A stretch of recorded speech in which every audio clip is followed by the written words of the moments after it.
So hello guys and welcome back to my YouTube channel and I hope आप सभी लोग अच्छे होंगे। इस वीडियो में हम लोग बात करने वाले हैं जो हमारे इंडिया में नया रजिस्ट्रेशन व्हीकल रजिस्ट्रेशन जो एक्ट आया है उसके बारे में। लेकिन वीडियो शुरू करने से पहले मैं आप लोगों को ये बता दूं कि यार हमारे इंडिया में सिचुएशन अभी कोविड की बहुत ज़्यादा ख़राब है, तो जितना हो सके अपने घरों में रहें। एंड वैक्सीन का भी टाइम आ गया है, 18+ लोगों को वैक्सीन लग रही है तो जाकर अपनी वैक्सीन लगवा लें। रतलाम के अंदर करंटली अभी वैक्सीन नहीं लग रही हैं, तो इसलिए अभी तक मैंने नहीं लगवाई, बट जैसे ही लगती है वैसे ही मैं भी लगवा लूँगा। तो आई रिक्वेस्ट एवरीवन, जाइए जाकर के वैक्सीन लगवा लीजिए। एंड एक और चीज़ की, अगर आपके घर में कोई हाउस हेल्प वगैरह कोई भी आती है, अभी जैसे वो लोग काम पे नहीं आ पा रहे हैं, तो प्लीज़ उन्हें कॉल कीजिए, उनसे बात करिए, उन्हें अच्छा लगेगा। और अगर उन्हें कुछ भी छोटी मोटी फाइनेंशियल कंडीशन अगर उनकी ख़राब हो, कुछ भी अगर उन्हें हेल्प चाहिए हो, तो प्लीज़ या जिस भी तरीके से आप उनकी हेल्प कर सकते हो वैसे उनकी हेल्प प्लीज़ कीजिएगा।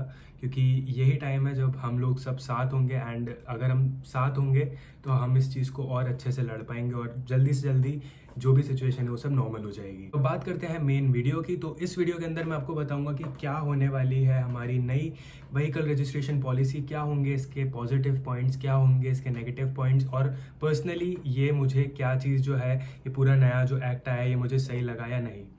तो हम बात करते हैं कि व्हीकल रजिस्ट्रेशन आखिर सबसे पहले होता क्या है। तो व्हीकल रजिस्ट्रेशन एक वो चीज़ है कि जब भी हम कोई नई गाड़ी खरीदते हैं, कोई नई कार या नई कोई बाइक खरीदते हैं, तो हम लोगों को एक रजिस्ट्रेशन नंबर मिलता है। रजिस्ट्रेशन नंबर यानी हमारी जो लाइसेंस जो रहता है, हमारी जो नंबर प्लेट होती है जो हम लगाते हैं गाड़ी के आगे और पीछे, वो। तो आप लोगों को ये पता होगा कि हर स्टेट का ये अलग नंबर रहता है। जैसे कि मैं एमपी में रहता हूँ तो एमपी नंबर मिलता है, कोई चंडीगढ़ से तो उसको सीएच नंबर मिलता है, कोई अगर गुजरात से है तो उसको जीजे नंबर मिलता है। ऐसे कई जितने भी स्टेट हैं उनके अपने अपने कोड्स रहते हैं। उसके आगे एक 2 डिजिट रहते हैं, जैसे कि मेरा MP43 है, इंदौर का MP09 है। तो इस हिसाब से अलग अलग जगह के वो कोड होते हैं। फिर आगे आते हैं सीरियल कोड्स, और उसके बाद में आता है जो 4 डिजिट का नंबर होता है वो। तो गाइस अब ये जो चीज़ है ये होने वाली है चेंज। अब जैसे पहले अलग अलग स्टेट का अलग अलग नंबर होता था, अब एक ही तरह का नंबर होने वाला है जो कि होएगा IN नंबर। तो ये हर जगह सेम होने वाला है। अब IN नंबर कैसे काम करता है वो मैं आपको बता देता हूँ। ये आप सबसे पहले फॉर्मेट देख लो कि किस टाइप का फॉर्मेट रहेगा। इसके अंदर सबसे पहले लिखा रहेगा ईयर, यानी 2021 में अगर हम बात करें तो अगर जैसे 2021 है तो यहाँ पर आप देख सकते हैं 21 लिखा होगा, उसके बाद लिखा होगा IN। उसके बाद में जो भी आपका जो नंबर वगैरह रहेगा, जो भी 2 डिजिट रहेंगे, अल्फ़ाबेट्स जो रहेंगे, सॉरी 2 अल्फ़ाबेट्स आपके आएंगे, और उसके बाद 4 डिजिट का जो रहेगा वो नंबर रहेगा। तो हर साल मान लीजिए अगले साल 2022 के अंदर तो यहाँ पर ये 21 है, 22 हो जाएगा, ऐसे ही करके ये चीज़ चेंज होती है। लेकिन पूरी की पूरी जो कंट्री है उसका यानी इंडिया का जो एक जो नंबर रहेगा वो IN नंबर ही रहेगा। अब जिस तरह से पहले की गाड़ियाँ थी, मैं पहले बता दूं, पुरानी गाड़ियाँ जो हैं जो ऑलरेडी पहले की चल रही थी उनमें वैसा का वैसा ही सिस्टम रहने वाला है जैसे स्टेट में रहता था। लेकिन मैं बात कर रहा हूँ नई गाड़ियों की, जो हम नई गाड़ियाँ खरीदेंगे तो उसके अंदर आपको मिलेगा जो नया नंबर है वो। अब इसके अलावा मैं आपको एक और चीज़ और बता दूं कि जिस तरह हम सभी लोगों को पता है कि बाइक जो रहती है या गाड़ी जो रहती है उसके ऊपर हमें 15 साल के रजिस्ट्रेशन मिलता है, यानी कि हम लोग जो टैक्स पे करते हैं वो पे करते हैं 15 साल का। तो अब ये जो 15 साल का जो टैक्स है अब ये हो गया है 2 साल का, यानी अब हम जो पैसे पे करेंगे वो हम करेंगे 2 साल के, या फिर इन मल्टीप्लिकेशन ऑफ 2, 2 साल, 4 साल, 6 साल, 8 साल, 10 साल, इस तरह से हम कर सकते हैं। अब 2 साल का ये जो रजिस्ट्रेशन है, कुछ लोग बोलेंगे कि यार ये बहुत अच्छी चीज़ है, कुछ लोग बोलेंगे कि यार ये बहुत बुरी चीज़ है। तो अब आप लोगों को एक चीज़ बताता हूँ। मान लीजिए आप लोगों ने एक कार खरीदी, वो कार आपने खरीदी, आपने उसके ऊपर जो रजिस्ट्रेशन दिया वो आपने उसके अंदर 15 साल का रजिस्ट्रेशन के आपने पैसे दे दिए। आप उस कार को आने वाले 4 या 5 सालों के अंदर अंदर बेच देते हैं। तो आपका जो सीधा सीधा नुकसान है जो आपका रजिस्ट्रेशन का था वो तो आपका हो ही गया। उसी के अलावा अगर आप देखेंगे इसके अंदर दूसरी चीज़ को, तो कई लोगों को लगेगा कि अरे यार ये तो झमेला हो गया, तो झंझट हो गई कि आपको बार बार इसके अंदर पैसे देने पड़ेंगे, आपको हर 2-2 साल में जाना पड़ेगा, एक प्रोसेस कंप्लीट करना पड़ेगा रजिस्ट्रेशन का। अगर इसके अलावा इसके अंदर एक पेनल्टी भी है जिसके अंदर आपको पर डे 100 रुपीज़ चार्ज करेंगे। अगर आपने रजिस्ट्रेशन आपकी जो ड्यू डेट है उस तक नहीं करवाया, आपको एक ड्यू डेट मिला करेगी। अगर आपने उस ड्यू डेट पे रजिस्ट्रेशन वापस से री रजिस्टर नहीं करवाई है तो आपको पर डे का 100 रुपीज़ आपको फाइन देना पड़ेगा। बात करते हैं टैक्स परसेंट की, गाड़ियों के ऊपर जो अब टैक्स लगता है वो किस तरह से लगा करेगा। तो बहुत ही ईजी चीज़ है। सबसे पहले तो मैं आपको बताता हूँ ऑन गोइंग फंडा क्या है। तो मान लीजिए कि मैं गुजरात के अंदर हूँ, गुजरात के अंदर जो रोड टैक्स है वो समवेयर अराउंड 6% के आसपास है। तो मुझे, अगर आप यहाँ पर देख रहे होंगे, यहाँ पे ग्रैंड i10 नियोस का जो प्राइस है वो आ रहा होगा। तो इसके अंदर मैंने जो गाड़ी की जो बेस वैल्यू है, जिसे हम एक्स शोरूम वैल्यू कहते हैं, उसके ऊपर लगभग 6% रोड टैक्स जो है मैं वो पे कर रहा हूँ। अब इसी की जगह अगर मैं आपको बताऊँ, वही कार अगर आप बेंगलोर में जाके परचेज करते हैं, कर्नाटका में जाके परचेज करते हैं, तो वहाँ पे जो टैक्स है, जो कि रोड टैक्स वगैरह जो है, वो थोड़ा सा उसका परसेंट हाई है, समवेयर अराउंड 20% के आसपास है। तो आप देख सकते हैं सेम कार सेम मॉडल जिसका जो एक्स शोरूम वैल्यू है वो भी उतनी है, आप देख सकते हैं रोड टैक्स समवेयर अराउंड आपको 1 लाख रुपीज़ पड़ रहा है। तो ये जो डिफरेंस हुआ करता था, अब इस तरह का डिफरेंस नहीं होगा। एक सेंट्रलाइज्ड पूरा सिस्टम आ चुका है, तो बहुत ही ईजी आप लोगों के लिए हो जाएगा। आप कहीं पर भी गाड़ी वगैरह खरीदते हो तो आपको एक पर्टिकुलर अमाउंट ही देना पड़ेगा, भले ही आप किसी भी सिटी किसी भी स्टेट से खरीदो। वो जो रोड टैक्स का जो परसेंट होगा वो भी मैं आपको बता देता हूँ, बहुत ही ईजी उस वे में समझाता हूँ। यहाँ पर आप लोग देख सकते हो, अगर आपकी कार जो है, अगर वो पेट्रोल में है और वो 10 लाख से कम की है, तो आपको अराउंड 8% रोड टैक्स पे करना पड़ेगा। अगर आपकी कार पेट्रोल के अंदर है और 10 से लेकर 20 लाख रुपए तक की उसकी एक्स शोरूम वैल्यू है, तो आपको उसके ऊपर समवेयर अराउंड 10% रोड टैक्स पे करना पड़ेगा। और अगर आपकी जो व्हीकल है वो मोर देन 20 लाख रुपीज़ की है, यानी अगर आपकी जो कार है वो 20 लाख रुपए से ऊपर की है, पेट्रोल की मैं बात कर रहा हूँ, तो आपको अराउंड 12% यहाँ पर रोड टैक्स देना पड़ेगा। इसी के अलावा अगर मैं बात करूँ डीजल व्हीकल्स की, तो आपका जितना भी रोड टैक्स है, मान लीजिए कि आपकी जो गाड़ी है, मान लीजिए 10 से लेकर के 20 लाख रुपए तक की है, या मान लीजिए 10 लाख के अंदर अंदर की आपकी डीजल व्हीकल है कोई सी, तो उसके ऊपर आपको 8% की जगह 10% रोड टैक्स देना पड़ेगा।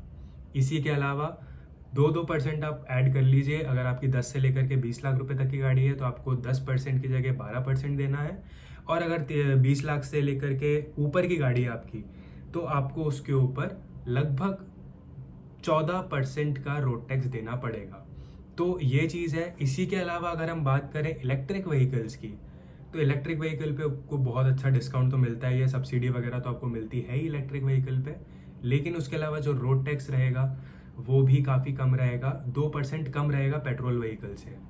फॉर एग्जाम्पल 10 लाख से अंडर की कोई गाड़ी है तो वो आपको अराउंड 6% रोड टैक्स पे मिलेगी। वैसे काफ़ी डिफिकल्ट है कि 10 लाख के अंदर कोई ऐसी कार आए, आने वाले टाइम में शायद आ सकती है। और उसी के अलावा अगर कोई गाड़ी है जिसकी जो इलेक्ट्रिक व्हीकल है, जिसकी प्राइस 10 लाख से लेकर के 20 लाख के बीच में है, उसके ऊपर आपको 10% की जगह आपको सिर्फ 8% रोड टैक्स देना है। और अगर आपकी गाड़ी 20 लाख से ऊपर की है तो फिर आपको उसके ऊपर लगभग 10% रोड टैक्स देना है, यानी कि 6%, 8% और 10% आपको इलेक्ट्रिक व्हीकल के ऊपर रोड टैक्स देना है, और ये हर स्टेट में रहेगा।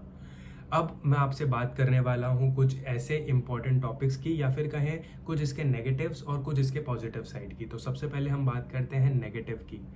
तो नेगेटिव पॉइंट ये चीज़ होने वाली है कि कई लोगों को लग सकता है कि यार ये नई सरदर्दी है, अगर हम रोड टैक्स पे करते थे 15 साल का एक बार में कर देते थे, उसके अलावा फिर हम ये सोच रहे हैं कि ठीक है आप 15 साल के लिए हम दे देते थे पैसा, हम दे करके फ्री हो जाते थे अगले 15 साल के लिए, और उतने में कई लोग गाड़ी बेच भी देते हैं। बहुत सारे लोग 2-3 महीने चला करके, 4 महीने चला कर भी मैंने पर्सनली देखा जो लोग बेच देते हैं गाड़ी।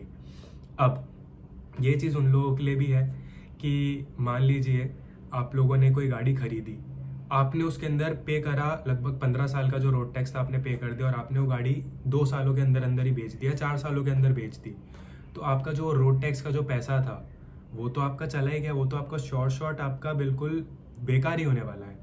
तो उन लोगों के लिए ये चीज़ अच्छी है जो लोग जल्दी जल्दी गाड़ियाँ वगैरह चेंज करते हैं, जिन लोग को शौक होता है कि लाए 4-5 साल, 2 साल, 3 साल रखी और उसके बाद में सेल कर दी, आपको सिर्फ और सिर्फ 2 साल का पैसा पे करना है। इसी के अलावा अगर हम बात करें एक और नेगेटिव पॉइंट की, तो वो ये हो सकती है, कुछ लोगों को लग सकती है, जैसे कि मैंने एग्जांपल दिया गुजरात में गाड़ी थोड़ी सस्ती मिलती है क्योंकि वहाँ पे रोड टैक्स कम है। तो कुछ लोग क्या करते हैं कि गुजरात से गाड़ी लाते हैं, एमपी में चलाते हैं या किसी और स्टेट में चलाते हैं, तो यार अब तो हर जगह रोड टैक्स जो रहने वाला है पूरा इंडिया के अंदर सेम रहने वाला है। ये जो है पहले अलग अलग इसलिए रहता था क्योंकि अलग अलग गवर्नमेंट के हाथ में था। जो स्टेट गवर्नमेंट होती थी वो चूज़ करती थी कि उन्हें कितना % रोड टैक्स चार्ज करना है, लेकिन अब ये पूरा सेंट्रलाइज्ड हो गया है।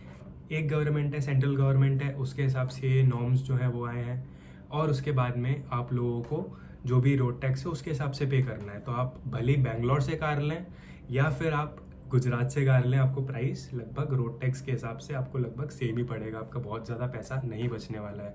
क्योंकि जैसे कई लोग करते थे कि गुजरात से मान लीजिए गाड़ी लाए तो आपके नहीं करते, ईजिली आपके 40 से 50 हज़ार अगर कोई बैंगलोर का बंदा लेकर आता है, मतलब बैंगलोर से कोई बंदा अगर लेने के लिए आता है गुजरात में गाड़ी, गुजरात रजिस्टर्ड गाड़ी लेता है, जो भी वहाँ पर फिर बाद में उन्हें दिक्कत आती है, जो चलाते हैं 1 साल से ऊपर गाड़ी चलाते हैं उनको ऑब्वियसली री रजिस्टर करानी पड़ती है।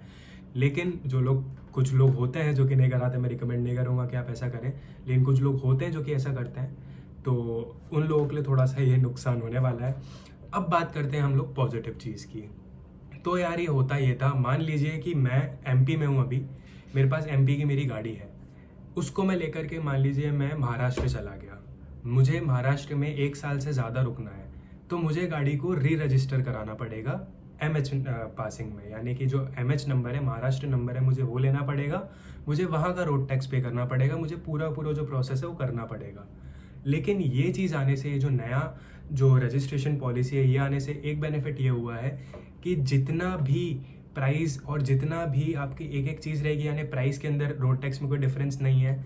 जो नंबर है, नंबर भी आपका एक सेंट्रलाइज नंबर रहेगा जो कि आईएन नंबर होने वाला है, तो आपको रजिस्ट्रेशन के अंदर कोई दिक्कत नहीं होगी। मान लीजिए मैं यहाँ एमपी में बैठा हूँ, मुझे बैंगलोर की या चंडीगढ़ की कोई गाड़ी पसंद आती है, मैं जाकर इजीली वो गाड़ी लेकर आ सकता हूँ, मुझे नाम ट्रांसफ़र वगैरह कराने में कोई इशू नहीं होगा, क्योंकि अलग अलग स्टेट तो है नहीं होते, एक सेंट्रलाइज गवर्नमेंट के उस पर बेस्ड है पूरा, तो मुझे कोई दिक्कत नहीं आने वाली। तो ये एक बहुत अच्छा पॉजिटिव पॉइंट होने वाला है। दूसरे अगर पॉजिटिव पॉइंट की हम बात करें तो वो होने वाला है जो कार्स और जो बाइक्स वगैरह जो होंगी उसका प्राइस ड्रॉप के अंदर। मान लीजिए जिस गाड़ी के ऊपर आप समवेयर अराउंड 15 से 20% किसी स्टेट में आप पे करते थे रोड टैक्स 15 सालों के लिए, अब आपको सिर्फ 2 सालों के लिए पे करना है। और अगर देखा जाए तो आप लोग, फॉर एन एग्जाम्पल, अगर मैं एक 10 से 20 लाख रुपए के बीच की कोई गाड़ी ले लेता हूँ, मान लीजिए मैं किया सेल्टॉस ले लेता हूँ आज के टाइम पे, किया सेल्टॉस का HTX प्लस वेरिएंट जो है वो डीजल में मुझे बैंगलोर के अंदर लगभग इतने का पड़ता है, जिसके ऊपर समवेयर अराउंड 2.98 लाख रुपीज़ का मुझे रोड टैक्स पे करना पड़ता है। बट इसी के जगह अब अगर मैं नए नॉर्म्स के हिसाब से देखूं तो डीजल के अंदर अगर मैं वो गाड़ी लेता हूं तो मुझे उसके ऊपर समवेयर अराउंड 10% रोड टैक्स देना पड़ेगा। तो यहाँ पर मेरी काफ़ी पैसा भी बच रहा है, उसी के अलावा मुझे जो रोड टैक्स है वो भी सिर्फ 2 साल के लिए पे करना है। तो जो गाड़ियों की जो प्राइस होगी वो काफ़ी हद तक हमें देखने को कम मिल सकती है, जो कि काफ़ी अच्छी चीज़ है। अगर किसी का कम बजट है, किसी को अगर ज़्यादा पैसा नहीं डालना है, तो अब काफ़ी सारे लोग, ऐसा भी होगा कि एक नॉच ऊपर जाकर के एक हायर सेगमेंट की गाड़ियाँ ले लें या एक हायर वेरिएंट ले सकते हैं। तो ये बायर के लिए काफ़ी अच्छी चीज़ है। और जहाँ तक मुझे एक चीज़ मैंने आपको बताई कि आप 2 साल के लिए पे कर सकते हो रोड टैक्स को आपको, या फिर आप 2 साल के मल्टीप्लिकेशन में पे कर सकते हो, तो कोई दिक्कत नहीं है यार। आई थिंक पर्सनली आपको ये चीज़ धीरे धीरे आदत पड़ जाएगी। कुछ लोगों को ऐसा लगेगा कि नहीं ये चीज़ गलत है, लेकिन धीरे धीरे आपको इस चीज़ की भी आदत पड़ जाएगी। तो ये है हमारा जो पूरा नया सिस्टम होने वाला है, वो मैंने बहुत ही डिटेल में आप लोगों को समझाया है। तो that's it with this video guys. I hope आप लोगों को ये वीडियो पसंद आया हो, और कोई भी अगर नया अपडेट आता है, कोई मेजर अपडेट आता है, तो मैं बिल्कुल वीडियो बना दूंगा। लेकिन अगर कोई छोटा मोटा माइनर अपडेट आता है तो नीचे जाकर के एक बार कॉमेंट सेक्शन में पिन कॉमेंट देख लेना कि मैंने कोई कॉमेंट किया है या नहीं, कोई नया अपडेट आया है उस बारे में। और कमेंट करके आप अपने थॉट्स भी मुझे ज़रूर बताना है। जो न्यू पॉलिसी आई है उसको लेकर के कब तक इम्प्लीमेंट होगी, उस चीज़ का भी मैं उसके अंदर पिन कमेंट में बता दूंगा। उसी के अलावा अगर आपको ये वीडियो पसंद आया हो तो वीडियो को लाइक कर देना, चैनल को सब्सक्राइब करे बिना मत जाना। We are really close to 1000 subscribers, जल्दी से 1000 सब्सक्राइबर करा दो यार प्लीज़। एंड इसी के अलावा इस टाइप की वीडियो मैं इसलिए बना रहा हूँ क्योंकि यार we are in lockdown. 24 days 25 days something हो गया, मैं अपने घर से बाहर भी कदम नहीं रखा हूँ। 9 अप्रैल से रतलाम में लॉकडाउन लगा था, तो तब से घर के बाहर नहीं गए। कंटेंट अभी जो भी आएगा वो घर के अंदर ही ऐसी टाइप का आएगा, क्योंकि बाहर नहीं जा सकते, इट इज़ नॉट सेफ। इसलिए अभी हम जा नहीं सकते, इस टाइम पे लॉकडाउन लगा हुआ है, कहाँ जाएंगे, और सेफ भी नहीं है अभी बाहर जाना। तो अगर ये वीडियो पसंद आया तो वीडियो को लाइक कर देना, and I will see you in the next video. तब तक के लिए पीस आउट।